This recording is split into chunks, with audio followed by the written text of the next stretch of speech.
Good evening, Sacramento.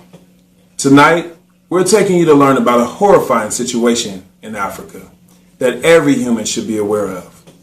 A majority of this resourceful continent is dealing with something that most of us could never fathom: the lack of clean water. As I mentioned, I must warn you, this is horrifying news. Our star journalist, Lonnie Horne, is on site in Africa to help us understand better what they are experiencing. Now, Lonnie. Thank you, Lonnie. I'm in Africa.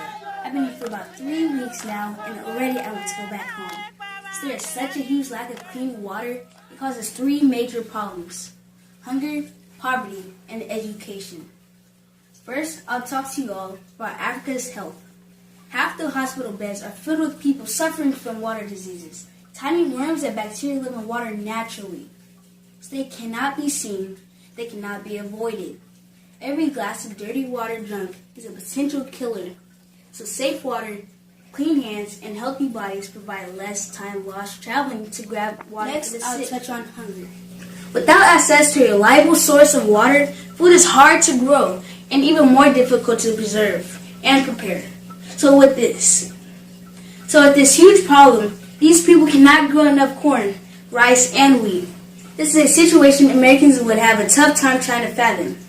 Considering we can go to our local grocery store and grab a box of Captain Crunch, Uncle Ben's rice, and a loaf of wheat bread, I think we would lose our minds if we walk into a grocery store and find all the shelves empty.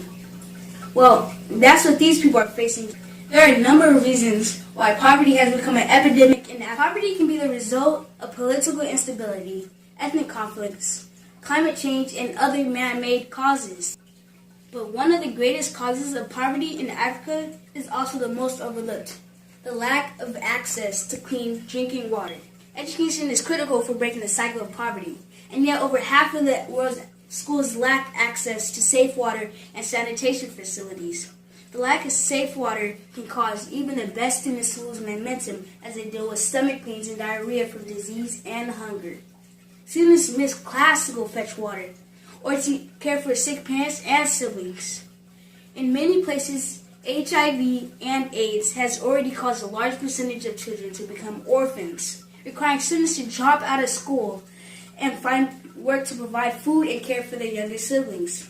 If teachers are sick, classes get canceled for all students. Schools cannot run programs if they cannot provide water to students, facility, and their family. It is typically the responsibility of the women to fetch water for their families, limiting access to both education and businesses. Think about it. Every day, women and young girls fetch water more than 40 pounds of dirty water from sources over 4 miles away. This leaves little time for education, which is critical to changing the long-term prospects of developing nations.